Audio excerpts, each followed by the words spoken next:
And welcome back to another episode of the Baseline Bums podcast. It's your host, Rob, a.k.a. B-Ball Archives. And once again, I got the bums in the house. Yes, AJ, sir. Adam, we're talking Spurs hoops, and we're excited. How are we feeling about it, guys? AJ, why don't you take us away, buddy? Well, I will have to say, happy birthday to you. Happy birthday to you. Happy birthday, dear Robert. Happy birthday to you. It was what? Happy Your birthday, big 35th dog. yesterday, right? Big Yeah. 35. Wow. Yep. I want you to know that I sent you happy birthday via text and did not get an acknowledgement of that. I don't know if I waited too long in the day and it was just you expected that first thing in the morning text and it hurt a little bit, or what was that? What was that all about? You know what? There was a lot going on yesterday. If I didn't text you back, that was my bad. There was a lot of birthday text, but not only was it my birthday, but I also got engaged yesterday. Whoa! So there was a lot of stuff Brother, going on. Congratulations. Holy. Yes. Dude, Yes, indeed. I'm finding about this live as we film this. Dude, that's awesome. Congrats, man. And if Maureen is there close by at all, tell her congratulations as well. Wow. You know, I know this is a basketball podcast. This is a Spurs podcast, but is it too personal to ask any details of the proposal? Is this something that needs to be left off air? Do we get any deets as listeners here? No, I mean, we just had a little cabin lakeside, got on one knee when we were next to the lake and you know, made it a nice moment and Wow. and Nice. and yeah, and you know, it was really special. So like guys, Hell y'all yeah. are going to be groomsmen in the wedding next year. Let's go. It's going down. Dude, are we doing a Baseline Bums on the Road bachelor party episode? Maybe a wedding party episode? That's awesome. I think it needs to happen.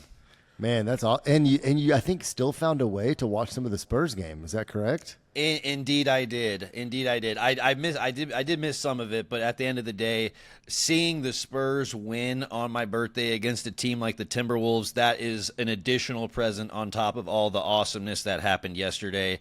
And just making sure that we closed out the game whenever it kind of felt like the T-Wolves were almost going to make a push, that was really special. And to see how we rallied and came together.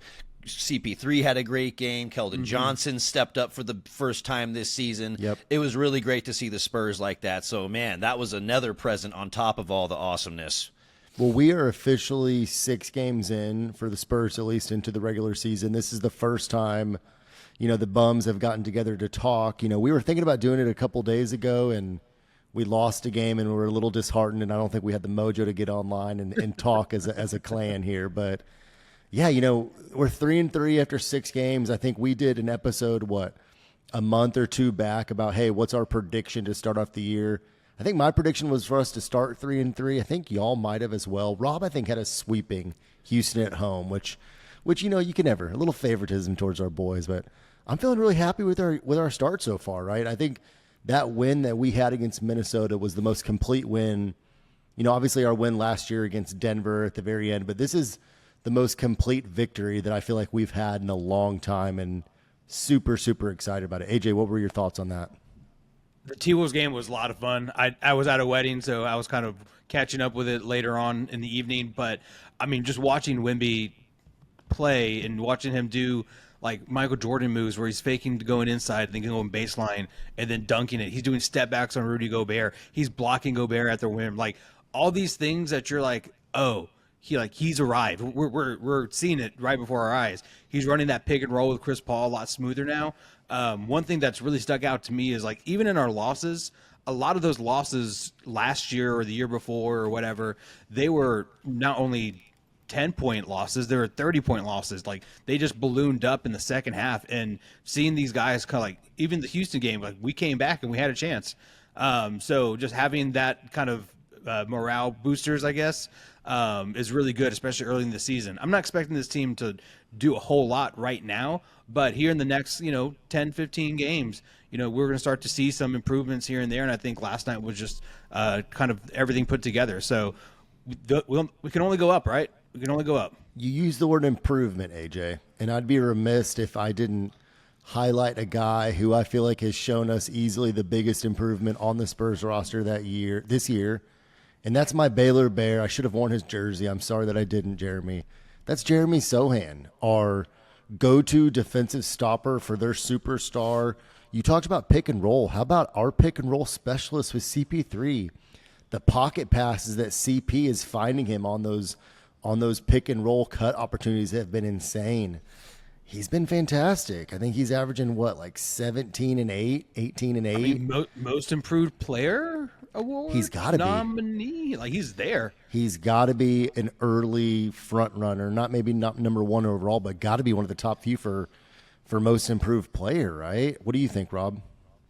Yeah, I mean it's hard to ignore that. He's averaging over 17 points a game, almost 9 rebounds. He's shooting over 50% from the field, all while holding his offensive opponent to sub-league averages. And he's guarding Luka. He's guarding some of the most offensively potent guys in the NBA. He's guarding SGA. These are guys that not only put up 30 points a game, but have deep bags. These guys are just insanely hard to guard one-on-one. And he's holding these guys to, like I said, sub-league averages. And this is really remarkable to see his elevation, not only on the offensive side, but the defensive side as well. And it seems to be he's improving, and whenever he's playing well, it just seems like the Spurs seem to be doing well as a unit. Yeah, I mean, he's taking the toughest assignment every night, right? He was guarding Anthony Edwards quite a bit last night.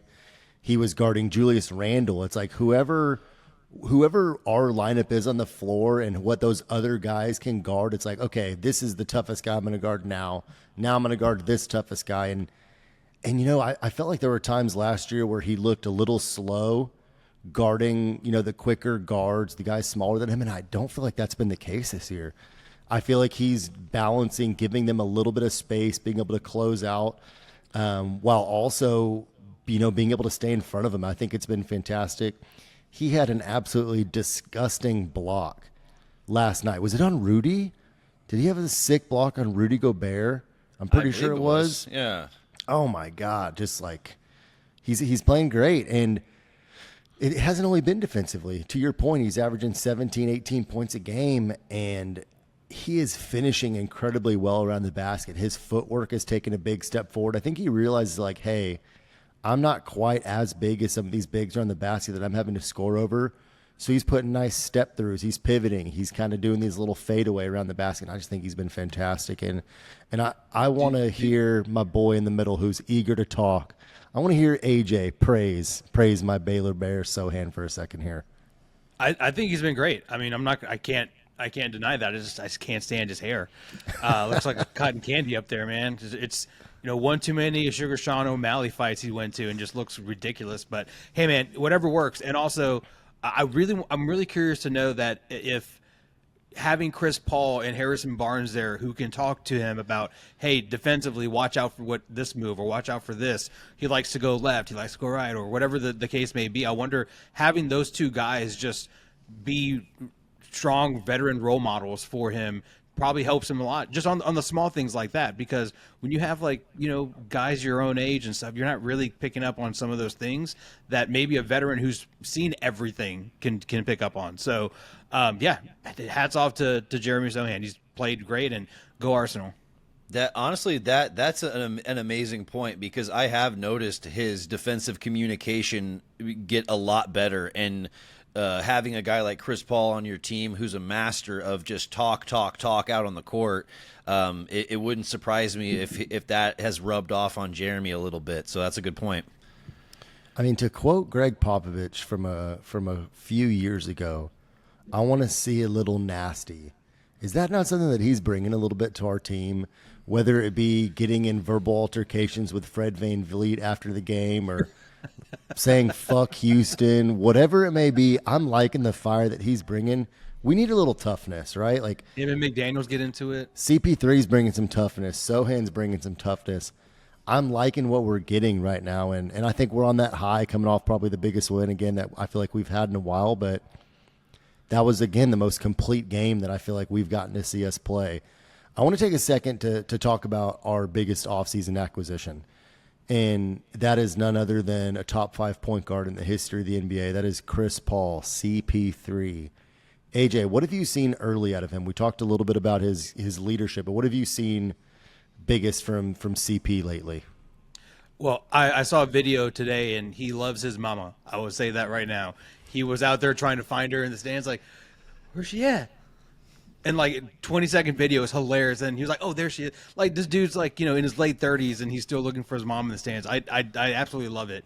But I really think for me, he just brings like a very understanding of the Spurs culture from outside of the Spurs organization, and coming in and like kind of fitting that role perfectly, and being able to be in the community, helping out the young guys. He knows his role. And I think that's the biggest part for him, is he's humble enough to know that, hey, this is what I'm here for, and this is why I'm not here to score a bunch of points. I'm not here to do all this other stuff. I'm here to help this team. And one thing I have seen a lot of is he's really not looking for his shots at all. I mean, he's dishing all the time. He's not looking for a shot. If he's open, he's going to shoot it, but he's not going to force anything that he doesn't have to, and he wants to get everyone involved.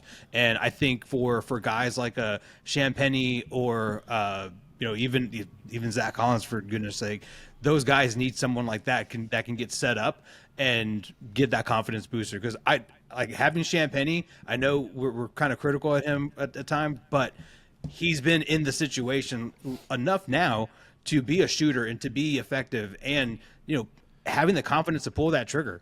So I think just having him, just his knowledge, and I just love Chris Paul, man. I'm glad we didn't get Cliff Paul. Hated him before we had him, love him now that we do. Rob, what have you noticed from CP so far? Yeah, I mean, it just seems like the offense runs a little bit better whenever he's out there. I think it speaks volumes that our biggest win in recent memory, in Spurs memory, he put up 15 and 13 and was dishing it out effectively. When you look at the way he's diming right now, he's 5th in the NBA in assists per game. And when you look at the top 10 in assists per game, he has the least amount of turnovers per game. So not only is he still diming, but he's doing it in an efficient way. And we really haven't had this kind of efficient point guard play in a long time. And so this is a breath of fresh air. I think that he's also adding some good defensive IQ. He's not the same on-ball defender he once was, but he's still helping our defense a whole lot. And I think that he's contributing to the fact that we're the 3rd ranked defense right now. When you look at defensive rating, we're 3rd. And I don't think Chris Paul needs to be excluded from that reason. No, I don't think so either. And I want to go back and push back just a little bit. AJ had a beautiful statement earlier. He has been pass first. And Rob, you mentioned some statistics on his assist numbers. Yeah, he had 13 last game, 10 game before that, 9 the game before that. He's been a pass first guy. But if you look at these last couple games and what he's been able to do for us scoring-wise, he's shooting about 50%. He might be exactly 50% from 3 on the year. He hasn't been hesitating on those, and I think we've all seen him, like he's done his entire career, get to the mid-range on that right side of the free throw line, right around there. And I don't know that I've seen him miss that shot in the last 2 games. And I almost think his ability to kind of score, he's averaging 16, 17 points a game over his last 4. I think that's something that we've really needed. We've needed him to be somewhat of a guy that looks for his scoring a little bit more. Conversely, his first 2 games of the year, he put up a total of 6 points, right? And he's been averaging 16, almost 17 a game for the last 4. So he's diming. I've seen him have incredible passes to Sochan. I've even seen, because of his presence, guys looking for Wemby in a way that they previously didn't. And I think the whole team is certainly playing better. And one thing that Rob mentioned at the very beginning of the podcast was how, Minnesota kind of made a little bit of a run in that fourth quarter, and he got down to like 11 or 12. And I just think his presence there and his leadership really kept us from giving that lead up where last year we might have, right? So I just think his leadership overall, his calming presence, it's very clear that, whenever last night we had to go to Malachi Branham as our backup point guard, he's not one. And I think we might need Trey Jones back to spare those minutes for CP whenever he's out. We need Chris Paul to Yeah. stay healthy. That's really, Yeah. as I'm talking here, we really need him to stay healthy if we want to do anything this year. Yeah, and we need him to continue to be a big contributor, not only scoring, but also just passing the ball and being efficient. And so I think, yeah, you're hitting the nail on the head. Chris Paul needs to be a 30-minute a game, a night guy and needs to be healthy, playing big minutes in a lot of games for us to be successful, which, is a big ask at this point in his career. So I hope he can pull it off. Another It's guy. also great to see Sorry, go ahead. Harrison Barnes. Harrison Barnes has really been just the constant professional. Just like he just Yeah. does everything great. I mean, you don't have to worry about him shooting. He's rebounding. He's hustling. He's out there diving on the floor and stuff. I mean, it's so nice to not have a whole lot of liabilities or question marks going into games. And I think that's what we have missed for a while. And Wemby talked about it, I think last night, talking about getting back to the Spurs way of the beautiful game. So I think we're starting to see a lot of shades of that, and our passing has gotten a hell of a lot better too. So if we can just continue on this pace, that'd be great. But I mean, we've also seen a lot of rough patches as well. Yeah, but I want to go back to what you said about Harrison Barnes. Yeah, I think what we're seeing from Harrison Barnes is that kind of role player that we need to see. I know his numbers aren't eye popping. I got him pulled up over here. It's just like a little over 11 points a game, 3 rebounds, nothing crazy, but he's shooting 50, 40, 90 splits. He's been incredibly efficient, and I think we need him out on the court. We need his grit and his physicality on this team, and he's been nothing but good for us. Even though the numbers, the counting stats, they're not eye popping. No, but in a team that doesn't have the type of shooting that we really need to, his presence there, I think he is also a guy that's shooting close to 50% from 3, right? Somewhere in the 40s. He's shooting 40% from 3. I mean, that's big. I mean, whenever Wemby's shooting, I think 21% from 3. Blake Wesley, who really didn't even play last game, is not making anything. Stephon Castle's struggling from 3. Keldon Johnson, until this last game, is struggling from 3. His ability and CP3's ability to hit threes for us and step up has been really big. And this is exactly what we wanted them to do and what they are doing, right? We were like, we needed some veteran leaderships. We need a point guard, and we need someone to just be a calming presence for a roster to really mentor these young guys. And that's exactly what both of those guys have done. I want to talk about one other player, because to AJ's point, there has been some negative things that I want to get into, but let's highlight one more positive, and I think that's been Malachi Branham coming off the bench, right? He's kind of been our go-to scoring option coming off the bench, him and Keldon. He's shooting, again, I think close to 50% from 3. 50 exactly. And he's been able to get his own bucket in a lot of different ways. He's able to get to the basket. He's able to shoot from the 3. I mean, he's been able to do quite a bit. Have y'all noticed anything, out of him or a big jump from him? To me, I think that it's more of he's settling into a more natural role. I think last year we were just asking him to do too much when he didn't have the experience or the capability of really doing that. And now that we have guys that are more solidified within the lineup, within the rotation, and he's like, okay, I can just come off the bench, and sometimes my offense isn't really needed, but when I get cooking, I really, really help the team. I think that is more of a role that's conducive to him rather than starting games, because he was in the starting lineup a lot of games, and I think that's kind of the difference we're seeing, just more of a natural role reset. I agree. I think it's also, he's now in his third year, Fourth, I think. Fourth. So I mean, he's now settled in, like, this is what the job is, this was the requirement. I'm getting more comfortable, things of that nature. I have someone to talk to on the side if I'm not understanding something, like Chris Paul. And I think what we see with him is all the things that we expected when he came out of the draft, as a first rounder, being Mr. Basketball, going to Ohio State and balling out over there, having the kind of the same what's the word I'm looking for? Probably the same background as like a LeBron James, not obviously the same caliber, but what I'm saying is he went to St. Vincent St. Mary's. He went to Ohio State. He missed Ohio basketball. So you saw like kind of, not the same comparison, but a comparison. And so now we're starting to see him just show up and play well because he's geared up for this, I think. Yeah, Yeah. we've needed him. We really have. With a team that really lacks the shooting with no Devin Vassell, I think that his ability to come in and score at times for us has been really important.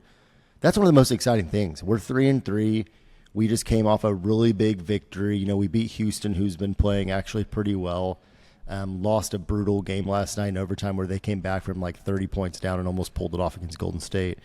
We're 3-3 without Devin, and I think that what he provides is exactly what we are going to need. A guy that can knock down shots, can get his own shot. He's really going to slide in very, very well to what we're kind of having working right now. Like I mentioned earlier, we've had a lot of positives. I think that if preseason you told me that we'd be 3-3 after 6 games and one of the victories came against Minnesota, I say, I'll take that. I'll take being 3-3, right? Yeah. But there are some negatives. And one thing that I do unfortunately want to bring up is it does have to do with our number one player, and that's Victor Wembanyama and his shot selection so far this year. And I don't want to be too negative towards it because I want him to have confidence and I don't want him to lose that. But his shot selection and the amount of 3-point shots that he's been taking for me has been a little bit of alarming thing to me. Maybe he's trying to shoot his way out of a slump, but what do you guys think about that? Rob, what's your thought so far on his shot selection early this year? I'm in agreement with you. I'm a little disappointed in where I'm seeing him establish position and start to initiate his offense a lot of the time. There was somebody I can't remember. I wish I could remember this, but someone said, "I'm glad that Wemby is developing to be KD and not KG." And I firmly disagreed with that. I was like, his strongest nature, his strongest force is his defense, which is kind of what KG was. And I was like, I would rather him develop around his defense and then as his game naturally progresses, establish himself further and further out. And it kind of seems like he's doing the opposite. He's wanting to develop really elegant step backs, and he's wanting to take players off the dribble, even though he has a 6, 7, 8 inch advantage in height, and it doesn't really make sense to me. And I made a post on TikTok about it. There was times where he had Lou Dort on his hip, and he was trying to initiate offense 12, 13, 14 feet away from the basket, and I'm like, dude, you got a foot on that guy. Take him down low and abuse him. That's what you should be doing. And I think that's why his efficiency issues, I think that's why we're seeing that. He's only shooting 42% from the field, like 22% from 3. Those numbers are not indicative of what he can actually do. It's just because we're seeing poor shot selection, poor establishment of position. And if he gets down low, those numbers are going to go up. And so I think that's what we need to see. AJ, how much blame of this in his shot selection do you put on Wemby, and how much, to be honest, do you put on our coaching? It's a great question. And that's kind of been the question in the Spurs universe is whose fault or how is this happening? And I think it's kind of a mixture of both, but I also think it's just we're seeing these young guys, and this is what they grew up watching, and this is what the NBA is now. It's 3-pointers, and you shoot a whole bunch, you miss a whole bunch, but you might make a whole bunch. So I think we're kind of seeing now, and I think we're going to see in the future a lot more of these types of guys that are coming out shoot a bunch of threes because that's just what the NBA requires at this point. And I mean, also some of the threes that he's been shooting though have been just bad. And I think a lot of it probably came from that first game against the Mavs where he just could not throw it into the ocean. And then he's had his struggles. I mean, we've seen him have 2 bad games, and not just like bad game, like really bad games offensively. So I think he's trying to just figure something out. But we're still early to the season, so we'll see where it all turns out and see what these numbers start to kind of regress to the mean. But I mean, I'm not liking kind of the huge gaps and from his floor to ceiling. To answer my own question, I'm a little concerned or disappointed in what I see from Popovich these days. And I remember the times whenever Tony Parker would make a small mistake and he was bust his ass and he wouldn't make it again. And I see a Spurs team that makes mistakes and he just doesn't show any emotion. And I don't know if it's because his heart has gotten a little bit soft, like bigger, or he's gotten a little bit, a soft spot in his heart for these young guys that he feels like he's nurturing. But I think Wemby sometimes needs his ass kicked. And the amount of deep threes he's made early on in shot selections, early on in shot clocks, the amount of times that he's trying to dribble from outside the three-point line against Lou Dort, against Dylan Brooks, against Alex Caruso, I'm like, you're 7'4". Anytime you face up 15 feet in, that guy is in a blender. Like, and I can't help but think, like there was a clip from Gilbert Arenas' podcast where I think it was Kenyon Martin was like, man, the old Pop would have busted their ass for doing shit like that. And I'm like, I want that. Sometimes players want to be coached that way. And you don't have to constantly yell at them, but I know whenever I played, if I was doing something wrong and our coach busted our ass, it's like, okay, you're right. Like, I need to fucking get after it. And I feel like he needs to. I feel like we need to get Wemby in positions more where he can succeed.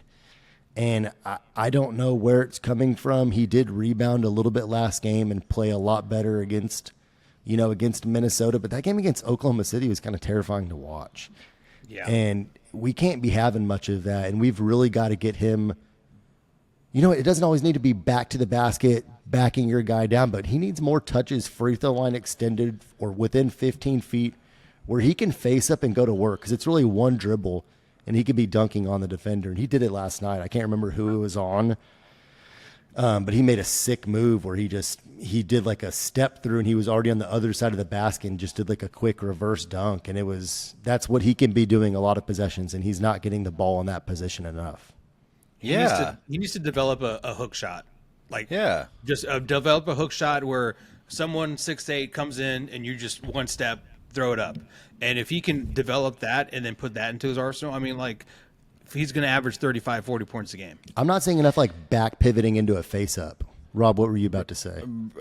I honestly, I don't know. I feel like I'm an old head. Like, why does everyone want to be KD? Why does everyone want to be a face-up scorer? Why, like, what's wrong with being Hakeem Olajuwon? What's wrong with having like a post bag and being able to establish yourself based on like nice footwork and having a mid-range game? And I just really don't get it, because if you are a guy that your main asset is your defense, you build out from that. And I don't know why he's trying to create this like player profile where he's like this, I'm a on ball, I'm like a kind of like a dribble, pull up kind of scorer guy. And I'm like, dude, this is not you. We're misusing you right now. Yeah, 100%. And the one thing I do think that he could play with his back to the basket a lot more. I think obviously he already gets it. He's going to continue to get double teamed quite a bit. So if he's catching the ball on the block, 10 to 15 feet away from the basket, I think a quick face up is going to get ahead of that double team to where we could get those looks a little bit better. And also he can shoot from there, and it's so easy for him to shoot over that guy that just, if he could somehow start from within 15 feet, the majority of the time he touches the ball, it's going to just be a game changer for our offense. And I think we have to, I imagine, see that as the year goes on a little bit more, but I want that to be nipped in the butt. We need like more plays drawn for that. And I think that's coaching personally. And I don't want to put too much into it, but Pop wasn't on the bench last game. And I don't know how much of what the difference we saw and kind of some of the action, on ball action, kind of where Wemby was touching, if that had an impact on it all. I don't want this to be a hate on Pop thing, but I want a little bit more nasty at a Pop and getting on his young crew that needs it sometimes. Yeah.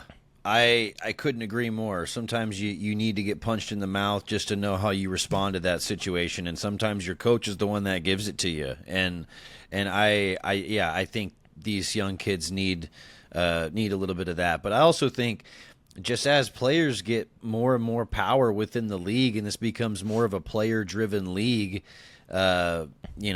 coaches are in really, really tough situations on how to be able to do that. So even if you're Popovich, that's kind of a tough line to walk. But if anyone I can do it, he agree. can. I mean, he should be doing it. He should be doing it. But yeah, absolutely. There's things that aren't going well even outside of that. I'm gonna bring up Stephon Castle. It would really, it would pass us by if we didn't bring him up, because he's not having a strong start right now.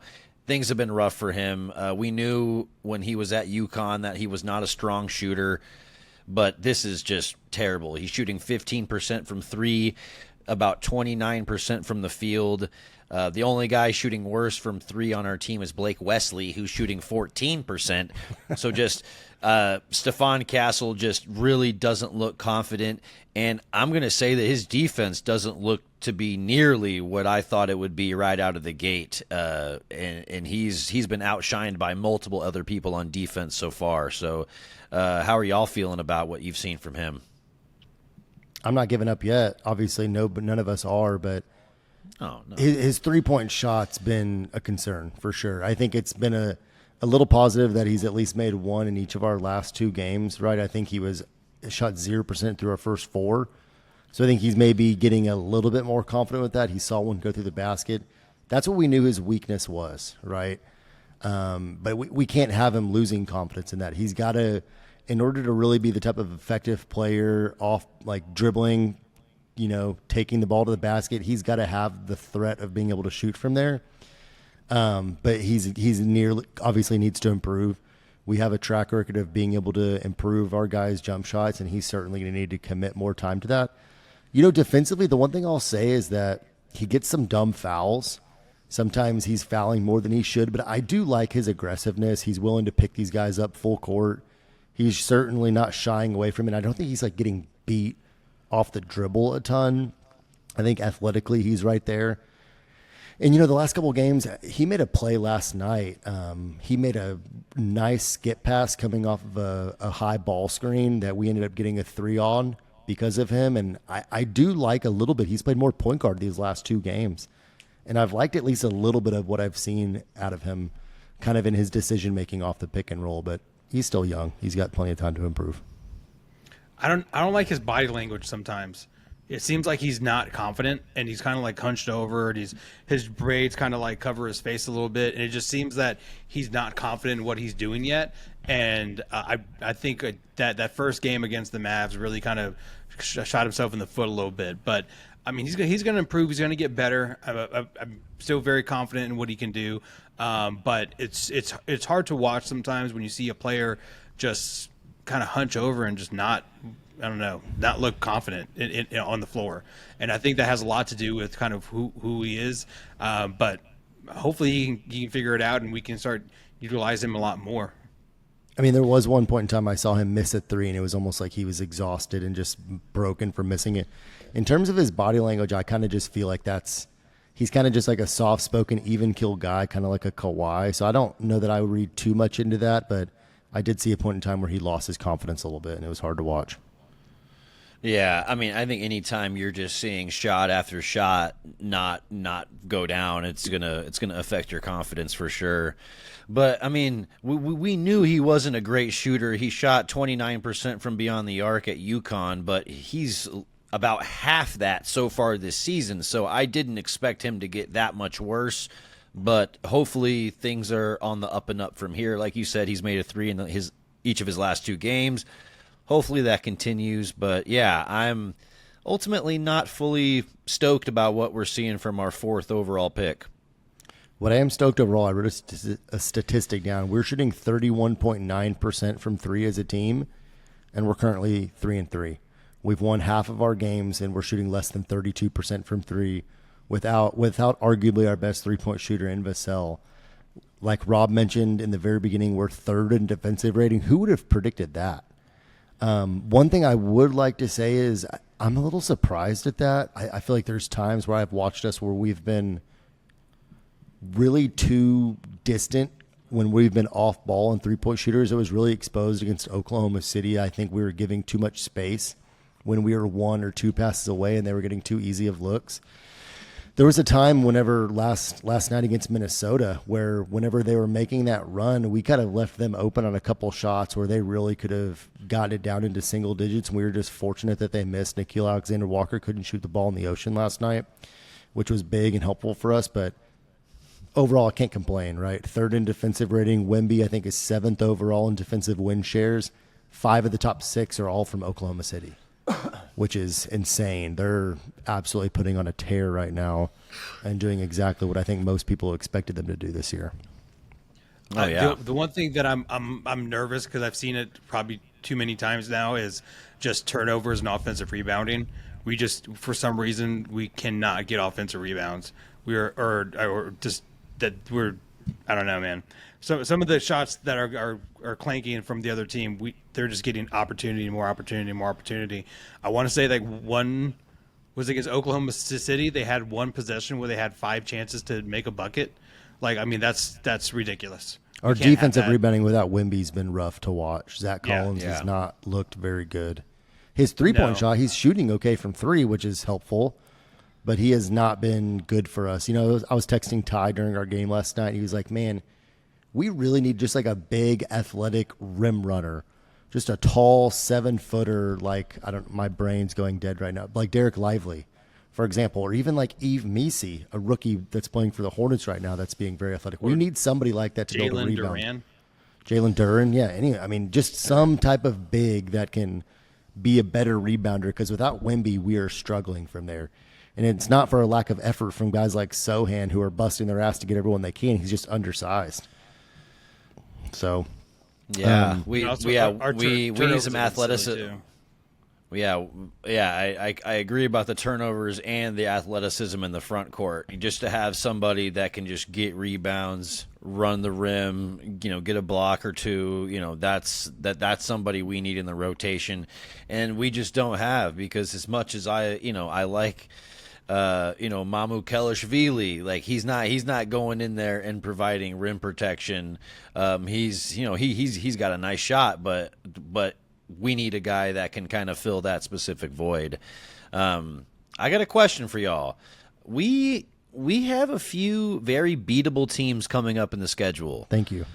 So I'm looking at, we're 6 games into the season. I'm looking at the next 6. So we have Clippers, Rockets, Trailblazers, Jazz, Kings, Wizards. We got those teams up next. A lot of those sub 500 teams, Jazz haven't even won a game yet. Out of those 6 teams, what do you think our record's going to be in the next 6 games? Adam, what you thinking? I think we're going to go 4-2. I think we'll probably lose one that we should win. I think we're going to beat Utah. I think we're going to beat the Blazers. I think we're going to end up beating the Wizards, and I think that we're going to win one out of the Clippers, Kings, and Rockets. To say more than 4-2 would be a little bit of homerism, but I think that if we go any less than 500 over that stretch, it's going to be a big disappointment. With kind of the schedule we have coming up after that, I really think we need to have 4. And if we can start the year 7-5, we're going to be sitting somewhere in the playoff hunt, right? Probably bottom 8, 7, or top 8 or 7 in the West. That'd be big. What do y'all think? I would agree. 4-2. Rob? Yeah, I think that's about my prediction as well. I think 5-1 seems like a little bit of a stretch. Like, I think, potentially the Kings could catch us. The Rockets have been playing a little bit better. I think that, those are teams that I'm not fully convinced that we can get past. But like the Blazers, the Jazz, the Wizards, I think we're dog walking those teams for sure. But at the same time, 7-5, I think that keeps us about 7th or 8th in the West, and a little bit slightly above where a lot of people had us at the beginning of the season. So we love to see that. Devin should be back soon, right?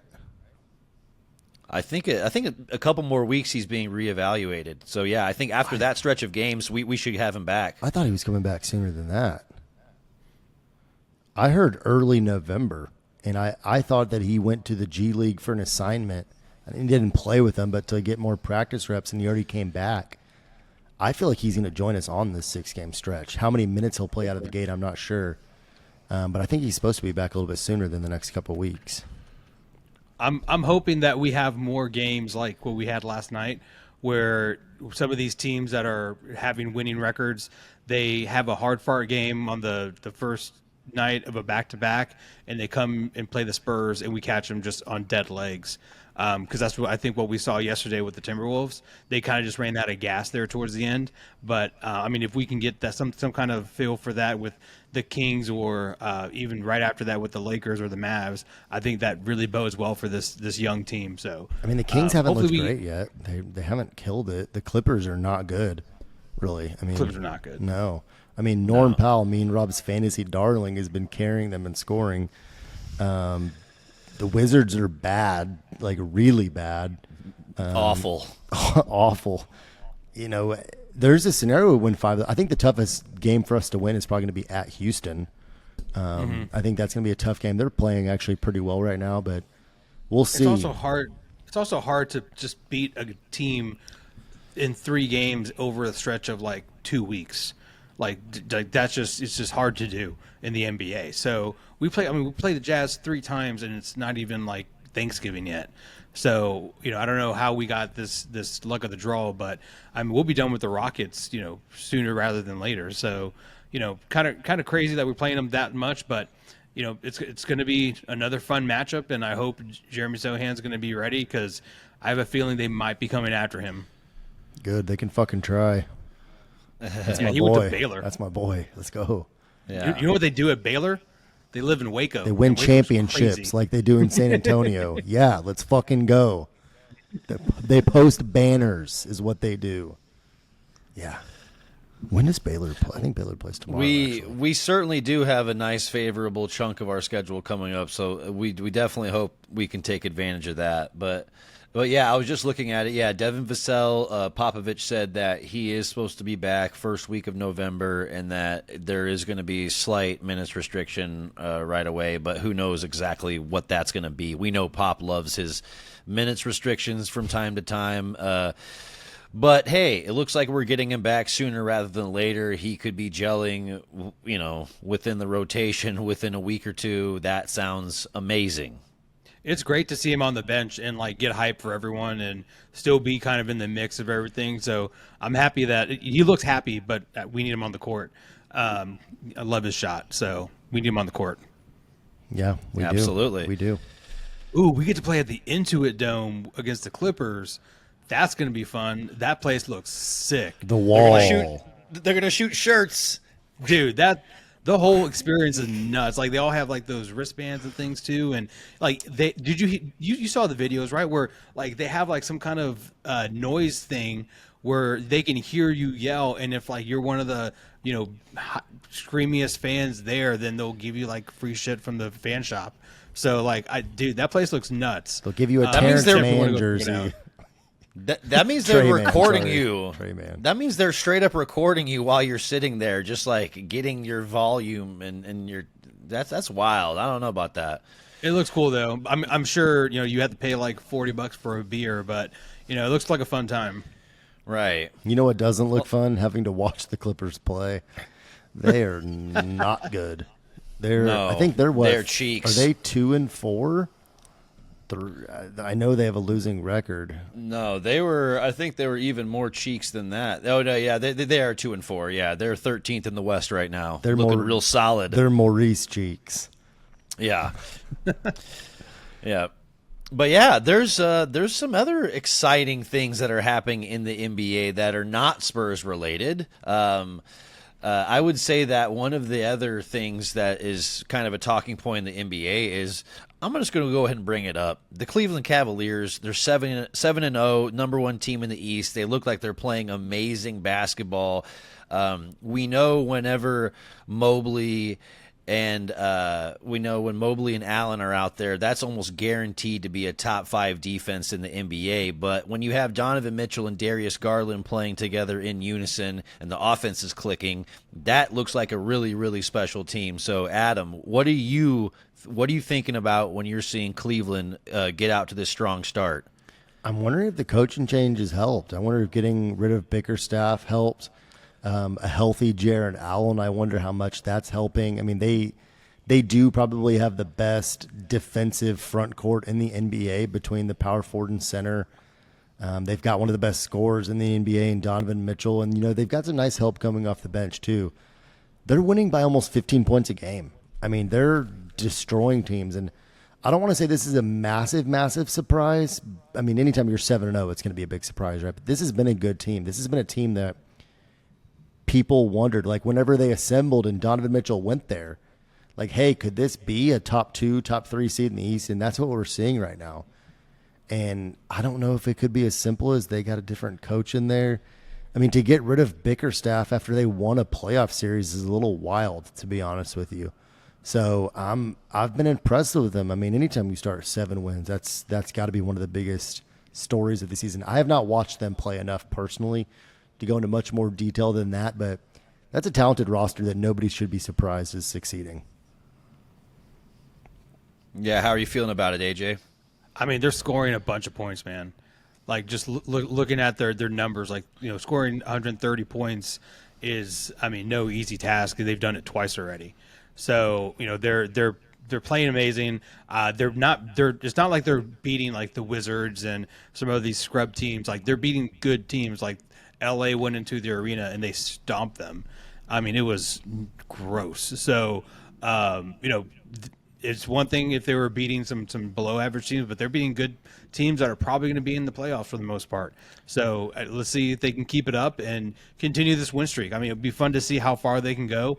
If they're undefeated when they play the Warriors, that is probably going to be a much watched game. So I'm excited to see kind of where this all goes. Absolutely. Yeah, that's a really good call. Speaking of the Warriors, another kind of team that I feel like you have to look at what they've done so far is a little bit of a shock, right? I think Vegas odds had them on the outside looking in the playoff hunt. Rob, what are some things that have popped out to you regarding the Warriors so far this year? You know what? I got to give a shout out to AJ. Mm-hmm. I got to give a shout out to AJ. On a previous episode, he was saying Buddy Hield for 6th Man of the Year, and so far he's been absolutely spot on. He's coming off the bench, playing 25 minutes a game, averaging 22 points, over 50% from the three. He was exactly what the Warriors needed, and he's been filling that role very nicely. So AJ, spot on with that take. I think he's been really, really integral to kind of just filling that Klay Thompson role. Pajemski's been playing really well, improving a lot, like we were saying he would as well. But I think that they just needed that shooting, and they know where they're getting that production from. So to me, that's been the main difference. I mean, they're 3-0 without Steph Curry. Like, you look at who they have scoring-wise outside of Buddy. I mean, they're going to Kuminga. They're going to Pajemski. I think Draymond's playing great defensively. They're second in the league so far this year in defensive rating, which is very, very impressive. I don't know. I'm a little shocked how with who they have, they lose Klay. They don't have Steph for the last 3 games, how they're able to do this. They're winning by, I wrote it down, I think over 14 points a game, 13 points a game. No, they're plus 18. They're winning by an average of 18 points a game. And a couple of those big margins have been without Steph. I've been shocked. And Draymond made a comment a week or 2 ago. He's like, hey, I know a lot of the talk coming into this year was, all about Wemby for defensive player of the year, Anthony Davis. Don't forget about Draymond, he said. Don't forget about me on defensive player of the year. And he is one of the best defensive players alive, that's for sure. I mean, Kuminga's also playing for a max contract. He wants to get paid, and it looks like he's working for that contract. So hopefully he stays healthy and he can get it, because that goes to show you like how motivated he is. And I think it shows in the way he plays. And yeah, it's going to be interesting to watch. The NBA season is not exactly what I expected, especially with some of these things. But definitely the Warriors were not on my radar coming into the season. And also, I don't know. Just real quick, I don't know what's going on with the Milwaukee Bucks. They're up and down so hard, and Damian Lillard looks great one game and then terrible. And I mean terrible. Like shouldn't be in the league bad. So I'm curious to see where that goes because it feels like they just haven't figured it out yet, and I don't know if they're going to. And Giannis looks frustrated. He's now part of a whole bunch of trade rumors and things like that. Like, is he going to go to the Heat next year, kind of thing? So I wouldn't hate the Spurs just picking up the phone and seeing what would it take to get a Giannis to San Antonio if he's really that disgruntled. Well, I can tell you it would take 5 first-round picks, Jeremy Sohan, and probably Devin Vassell. I mean, it would take the lion's share of our roster and future. How about a Luby's gift card? Like we'll give you like all of the salsas from the Mama Margie's in like the big tubs, like a year supply. Right. Yeah. You have a year's, and you could take Blake Wesley. Yeah, you have a year's of Henry's Puffy Taco, which honestly, that's not a bad deal. You should take that. It's not a bad deal, man. Yeah. It's not a bad deal at all. But yeah, dude, the Bucks look terrible right now, and especially on a night where you have Giannis going 34-16 and Damian Lillard going 41-9, and you just still, it's not enough. You can't get it done against one of the better teams in the East. That is such a demoralizing thing, and I think when you're Milwaukee, you got to be looking at yourself really deep and say, hey, is this the kind of team that's going to get us into the playoffs out of the first round? I don't think they're feeling confident about that, and I'm going to call Adam out a little bit because he had a hot take last episode, and he said Doc Rivers could be Coach of the Year. Hey, Adam, are you still feeling pretty strong about that Doc Rivers Coach of the Year hot take? I think I called it a dark horse. I acknowledged it was a hot take for the record, and it was a cold-ass take is what it ended up being. I think Adam, he misspoke, and he was like, I don't think Doc Rivers is going to be a coach at the end of the year. Oh, okay. I said Austin Rivers was going to get picked up for the G League and be a coach there is what I said, I'm pretty sure. There we go. Yeah. I mean, what do you do if you're Milwaukee? Obviously, you try and stick this out and start getting some wins, but they have no young talent on that team. And when I mean no young talent, I mean this much. They have no future. And I think you have to look at Giannis as a guy that obviously, they would need him to want out to trade him. They're not just going to be like, hey, Giannis, we're going to trade you to start over. They're going to try and keep him. Do you want to be there if you're Giannis? I don't know how he could possibly want to stick around and waste the remainder of his prime. I mean, he's averaging 31, 12, and 6. Yeah. He's killing it.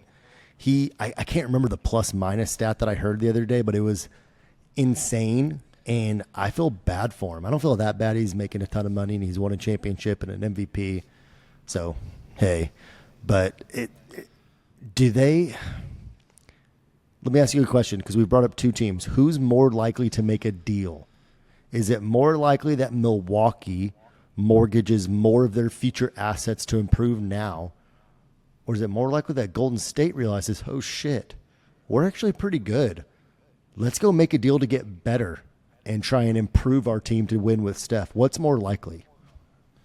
I think it's far more likely that the Warriors make a deal and try to establish themselves a little bit more because I think they found that out in 2022 that, hey, even if we have a team that a lot of people are willing to count out, if we have Steph Curry, if we have Draymond Green, we have Coach Kerr, and we just get to the playoffs. We just literally just get there. We know how to win those series. We know how to navigate a 7-game series.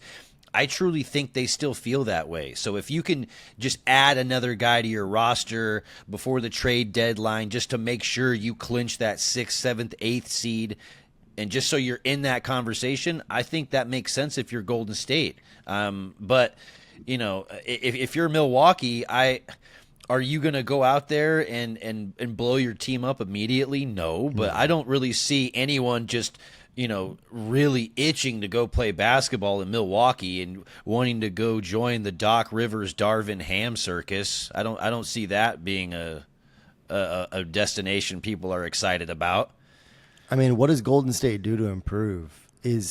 Are they looking at that Jonathan Kuminga potential contract they're going to have to pay in the offseason and look to trade him? He's a guy that was moved to the bench recently, right? They were looking at him in their starting lineup and said, hey, we're going to have you come off the bench now. Is that a guy that they would potentially deal to get somebody? And who would that be? Like, I'm trying to think what they would want to go and get. And I don't really know what that is. I think they need some additional front court help, like somebody that can rim run, rim protection. I've got a name for you.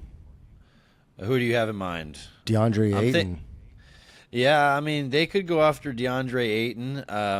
I think a guy like Miles Turner makes a little bit more sense, but I don't see them actually being able to have the capital for that trade. I don't think the Pacers are wanting to deal him. The reason I bring up DeAndre Ayton is they've got a center that they just took in the lottery this year, Donovan Clingan, that's not getting very many minutes. And they know they're not going anywhere. So that's a team that's like, hey, we're not winning anything. DeAndre Ayton's not going to be on our roster in 5 years. Like, let's go trade him. And I think I remember this. I made an awful take last week talking about Doc Rivers. Maybe I was just trying to be bold. It fucking failed bad. But remember that name, DeAndre Ayton, may be linked to the Warriors. I've not read anything about that, but I feel like that out of any deal I can think of, that would make a lot of sense if they want to improve on the interior. I don't think DeAndre Ayton could fit into the Warriors culture. He just does not have that kind of attitude. You know who else used to not be able to fit into that culture? Guy that they got from Minnesota that came in and won Finals MVP. So I don't think that Andrew Wiggins was somebody that you could really envision fitting into Golden State culture and ended up working out. Well, I mean, I also think about it from like a actual like play on the court perspective. Like, they need bigs that can kind of space a little bit. And if DeAndre Ayton is shooting like he has been recently, he's almost 38% from beyond the arc this season. That's way better than he has been in the past. So if he's able to stretch the floor, that's mainly what Golden State wants to do. But, if you're, 20, 25%, that's going to be tough to get you in that offense if you're not dominating on the rebounds like he does from time to time. We'll give him Zach Collins. Come get him. He'll stretch the floor. Oh, we would love to give you Zach Collins. Hey, he's shooting 50% from three this year. We're only paying him $17 million a year. Come have him. Yeah. Eesh. Can't defend his way out of a wet paper basket, but fucking goddamn it. Yeah. We'll His give hair you. looks great all the time, though. Very impressive. It does. And I ran into him at Lock and Terror not too long ago. So that was cool. Oh, there you Nice. go. Did you get a Baseline Bums podcast sticker? I did not do that. I did not carry one. Oh my! I did not have one on me. But We could have had it. We could have had a guest. But he looked over at me. He was like, "Hey, tell AJ to shut the fuck up. Sochan's hair is cool." Oh my gosh! Well, you know what this is, boys? This was a good first episode back of the Baseline Bums podcast since the NBA season started. AJ, that's for you. Don't make that look at me. Oh yeah. Well, hey, this is season 3.